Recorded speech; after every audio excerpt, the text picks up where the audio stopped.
Hey up everyone, welcome back to the Rugby League History channel. Today's video is going to be my 2022 Parramatta season review. I've already done season reviews for West Tigers, Manly and Canterbury. This will be my last season review that I'll be doing due to the fact that I think there's a lack of interest in season reviews with the Rugby League World Cup coming up, and also I think a lot of the teams I've reviewed, their fans don't really want to be reminded of how their season went. But with my own club, Parramatta, having a good year, I thought that I'd at least review our season for 2022 and talk about possibly what's going to happen in 2023. Going into this year, there were a lot of talk in the media and from the so-called experts, and they kept hammering home this is Parramatta's last chance for a premiership for quite a while. This is their last roll of the dice, and I think certainly on social media a lot of people thought that as well. Noticing on the Parramatta pages, I think most of the Parramatta fans were optimistic. I think some thought that we'd have a good year. Others weren't so sure, especially with some players declaring their loyalty towards other clubs before the season even began. Notably, Maratha Nakore, Oregon Kafusi, and then you had Isaiah Papali'i signing for West Tigers. Towards the start of the year, you had the contract saga with Reid Marnie signing for arch rivals Canterbury. So there was a lot of players leaving the club at the end of the year, and it did get some fans worried about what was going to happen this year with the playing group and what was going to happen in 2023. And on the injury front as well, before the season even began, one of the players that would have been a starting winger, in my personal opinion, Hayes Dunster, he was injured in the trial against St George. He was ruled out for the year. And then to start the year off in round one, Sean Russell, one of the other wingers that was either going to be a starter or was going to be in there to replace Hayes Dunster or Micah Sivo, he was ruled out for an indefinite period after he copped some sliding knees from Jaden Campbell. So, especially in the backs to start the year off, injuries were a concern. But on the field, Parramatta started very well. In the first 5 matches of the year, they won 4 of them, and their only loss come against Cronulla, and that come after the full-time siren where Nico Hines kicked the winning goal after the full-time whistle had blown, and Cronulla won that 18 points to 16.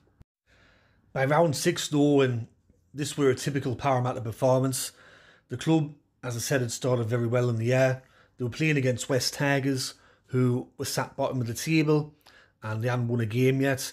And on that Easter Monday match, West Tigers won that 21 points to 20 in what was to be one of the upsets of the year.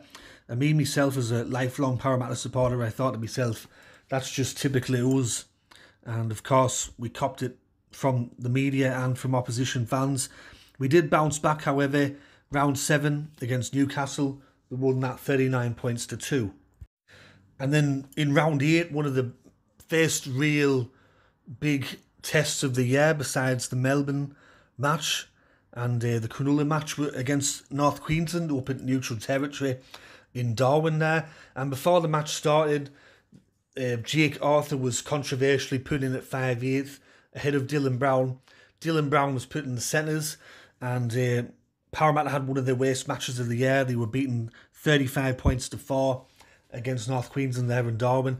And I remember after the game, lots of opposition fans on social media, lots of people in the media already writing Parramatta off for 2022. A lot of people said they were pretenders, they were not contenders for the premiership. It was the same old Parramatta. They were going to disappoint their fans once again. And it certainly wasn't a good night out for Parramatta there in Darwin. But they bounced back as what's been the case for this year and what I'm going to talk about. Inconsistent. They got beaten quite convincingly by North Queensland. In round 9, they beat Penrith out at Penrith, and it was the first time that Penrith had lost a game there since 2019. And some people were asking themselves, where's a performance like this? And then the following week, once again, inconsistent, losing 31 points to 24 against Eastern Suburbs there at Magic Weekend. And I'm going to be using the word inconsistent quite a lot with this Parramatta season review, because between round 11 and round 23, the club could not string more than 2 wins together. They'd win 2, they'd lose. They'd win 2, they'd lose. And I remember Daft Previews, I was watching a video of him once talking about Parramatta, and he said that Parramatta's a reactionary team, they're not a proactive team. So when they get battered by a club, they're very reactive when they come out the next week and win. But when it comes to being a proactive side, they really lack that. And as you could see with some of the results, I mean, they had a really good win against Canberra there in round 12 down in the nation's capital. And then in round 14, they lose against Canterbury 34 points to 4 down there at Stadium Australia. Possibly another one of the biggest upsets of the year. And then in round 15, they beat Eastern Suburbs 26 points to 16. One match that really stands out to me in the context of the year, we're in round 22, we played against South Sydney. And South Sydney's been a bogey side of ours at the best of times. Forget this year, forget last year. Since the 1990s, they've been a bogey side of ours. And we lost that match 26 points to 0. After the game, we were savaged on social media. We were savaged by the media. And pretty much everyone at that stage had definitely wrote us off even making the grand final, preliminary final. A lot of people said Parramatta's season's dead. They'll be making up the numbers if they make the finals. And at that stage, things looked a bit bleak because we slipped down the table after that loss. We were in 7th place. And there were a lot of talk about either us or Brisbane would miss out on the finals and Canberra would leapfrog one of us. But I think that was a turning point for the rest of the year because we won our last 3 matches to close out the year. 42-6 over Canterbury, 53-6 over Brisbane, and 22-14 over Melbourne to close out the year. And with those 3 really good performances, and with the squad really digging their heels in and giving it a good crack, we ended up coming 4th to finish out the year. And going into the finals, a lot of people were still writing us off. A lot of people were saying that we couldn't make it past the second week. Of course, there was heavy media talk about that second week and how the last 3 years we haven't managed to get past it. In week 1 of the finals, we were in the game there with Penrith for a bit, but then when Mitchell Moses went off, that were it. We ended up having to play against Canberra in the second week of the finals, and we played them at Western Sydney Stadium there. We battered Canberra 40 points to 4.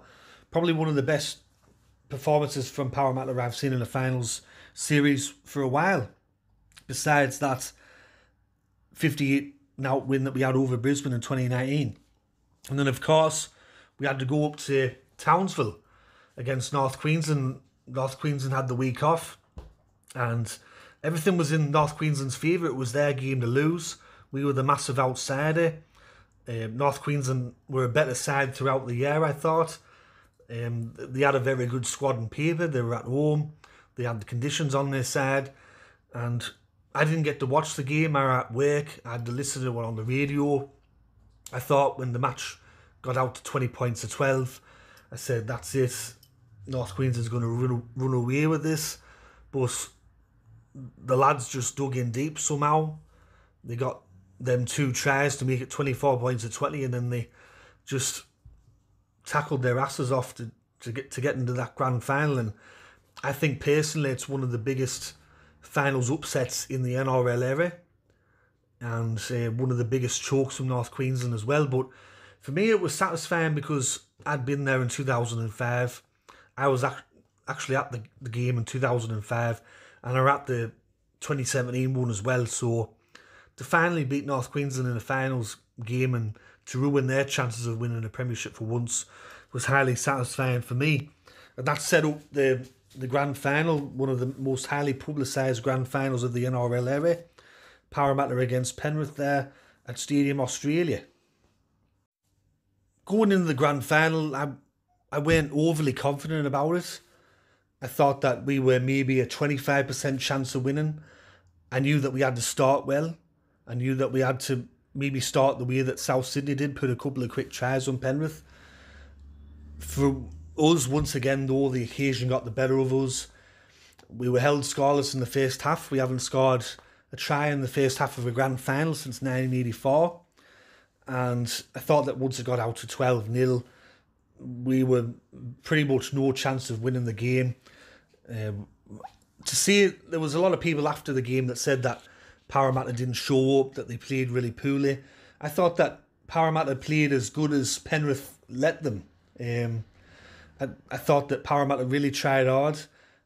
If that was a regular season game against any other club, I think Parramatta probably would have won the match. It's just Penrith's defence, and just we didn't really have any chance with the forwards. We couldn't get any decent kicks away. Every kick went straight down the throat of Brian Toto or Dylan Edwards, and they were catching the ball on the 30-metre line. They were starting their first tackle on the 40-metre line, and they were just clinical, and we didn't really have any answers against them. So it was a totally different feeling to 2001 and 2009. 2001, we were overwhelming favourites to win. 2009, it was kind of a 50-50 thing. We were coming off that hot streak there. But with this one, we were clearly the outsiders, and it were disappointing to lose the grand final, but it's not like we were massive favourites or we were expected to win. But to make that grand final the first time in 13 years was massive for the club, and also the women's side made the grand final as well. So I thought it were a good year for the club overall.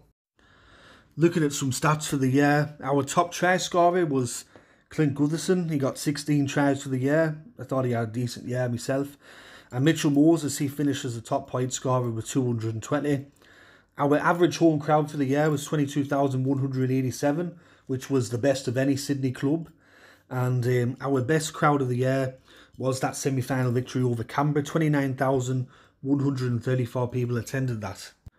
Looking at our best win of the year, if you're talking about just pure dominance, where we dominated the opposition, probably have to see round 4 against St George, 48 points to 14. The win over Brisbane, 53 points to 6 in round 24. And round 23 against Canterbury Bankstown, we won that 42 points to 6. In terms of worst losses of the year, I'd have to see it 34 points to 4, losing against Canterbury Bankstown there in round 14. That were a real shite feeling, and they just never showed up for that match. And I don't know why they didn't show up for it, because it's Canterbury Bankstown at the end of the day. If I was to probably say that, like, probably the best performance of the year, though, in terms of just winning and how they played overall, I'd have to say that win over Penrith in round 9, 22 points to 20, ending their winning streak there at Penrith. And it was just a really tough, gritty match, and I thought the lads were up against it. The crowd, the Penrith players were really giving it everything to them, and they held on to win by 2 points. And I thought that really was something that we haven't seen from Parramatta in the past, so I thought they did really well. Going into next year, it's going to be concerning going into next year with some of the players leaving, Nakore, Kafusi. I think the big one out of all of them that's going, the one that really hurts the most is Reid Marnie. He's been very good for the club, and I'm still very annoyed that he's going to Canterbury, the arch rivals, and how it all played out. But I think with next year, at least we got 3 of the 4 members of the spine that made the grand final still there. Moses, Gutherson and Brown. Penasini's going to be there. Dunster's going to be back from injury. Russell's going to be back from injury. With the signings in the off-season, hopefully we can get players to replace the likes of Papali'i and that. Hopefully the club can spend the money in the right areas. They're going to have a bit to spend, I think, because we do have quite a few players leaving at season's end. So it's going to be interesting to see who we get, but I'm not really a fan with what they're doing at the number 9, because it looks like for next year we're either going to have Mitch Rain or Josh Hodgson as the starting hooker, and I don't think that's very good. But I think going into next year, once again, I think we can definitely make finals. I don't think that we could probably make another grand final or emulate what we did in 2022, but you just never know. We might. It's highly unlikely, but I think this has been a successful year for the club, and I think once again we went the entire season without dropping outside the top 8 as well. So we were a finals team pretty much from start to finish. So that concludes me 2022 Parramatta season review. I hope you enjoyed it. Let me know in the comment section below how you thought Parramatta went this year and how they'll go in 2023. I thought the year were a success. I know that there's probably a lot of people out there will say it's not a success because the club still has a premiership drought. It's going to be 37 next year, but we certainly went further than what everyone said. All the trolls and social media, all the so-called experts all said that we'd probably not even make finals or go out second week like always, but we made the grand final and we surprised a few people.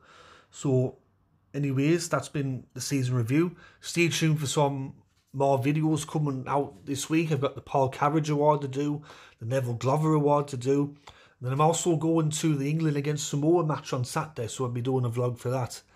Anyways, this has been Rugby League History, and I'll catch you all later in the next video. Alright, tatty bye for now.